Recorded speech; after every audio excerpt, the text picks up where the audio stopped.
தினம் தினம் இதுபோல செய்திகள் வரத் தொடங்கியிருக்கிறது.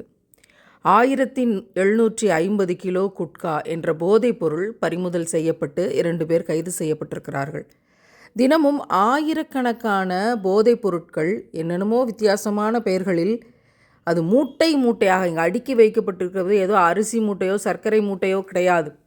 ஒட்டுமொத்தமாக அடுத்த தலைமுறையை குழி தோண்டி புதைக்கக்கூடிய, பாலியல் வன்கொடுமைகளை அரங்கேற்றக்கூடிய, குடும்ப வன்முறைகளை அரங்கேற்றக்கூடிய, கொலை செய்யக்கூடிய, மனிதன் மிருகமாக மாறி 6ஆம் அறிவை தொலைக்கக்கூடிய மூட்டைகள் இந்த மூட்டைகள். இவற்றையெல்லாம் பார்க்கிற போது எந்த தாயும் நிம்மதியாக இந்த உலகத்தில் வாழ முடியுமா என்பதற்கு எந்த விதமான உத்தரவாதமும் கிடையாது.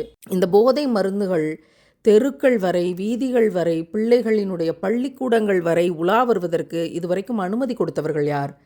எப்படி இந்த போதைப் பொருட்கள் எல்லாம் இருக்கிற கெடுபிடிகளை மீறி சந்தைக்கு வருகிறது? எப்படி பிள்ளைகளினுடைய கைக்கு வருகிறது? அப்படி என்றால் இருக்கிற உளவுத்துறைகளையும் இருக்கிற அறிவாற்றல் மிக்க காவல்துறைகளையும் நாம் ஏமாற்றி வர முடியுமா? இவர்களெல்லாம் இவர்களுக்கு தெரியாமல் தான் செய்து கொண்டிருக்கிறார்களா என்றால் நிச்சயமாக இல்லை என்கிற பதில் இங்கு இருக்கிற சாமானியனுக்கும் தெரியும். அரசாங்கம் டாஸ்மாக் கடைகளை நடத்தி மதுவை விற்கிற போது எதுவும் தெரியாதவன், பணம் மட்டுமே பிரதானம், எப்படியாவது சம்பாதிக்க வேண்டும் என்ற நினைப்பில் இருக்கிறவன் இதுபோல எந்த விதமான போதைப் பொருளையும் விற்கத்தான் செய்வான். இதை எதிர்ப்பதற்கு, இதை கேள்வி கேட்பதற்கு நமக்கு தகுதி வேண்டும் என்றால் மதுவை முழுமையாக ஒழிக்க வேண்டும். அரசாங்கம் அதை விற்கக்கூடாது என்ற தார்மீக பொறுப்பு வேண்டும். இது பிரைவேட்டுக்கு போயிடும், அவன் அதிகமாக சம்பாதிச்சிருவான், அவன் பெரிய கோடீஸ்வரன் ஆயிடுவான் என்பதற்காக நானே அந்த தீமையை செய்து நான் கோடீஸ்வரன் ஆகி அதிலிருந்து வர்ற வருமானத்தில் மக்களுக்கெல்லாம் நல்லது செய்கிறேன் என்பது ஓட்டை பானையில் நீர் இறைப்பதை போலத்தான். கடந்த அரசாங்கங்கள், மந்திரிகள் எல்லோரும் சேர்ந்து மதுவை விற்றார்கள்.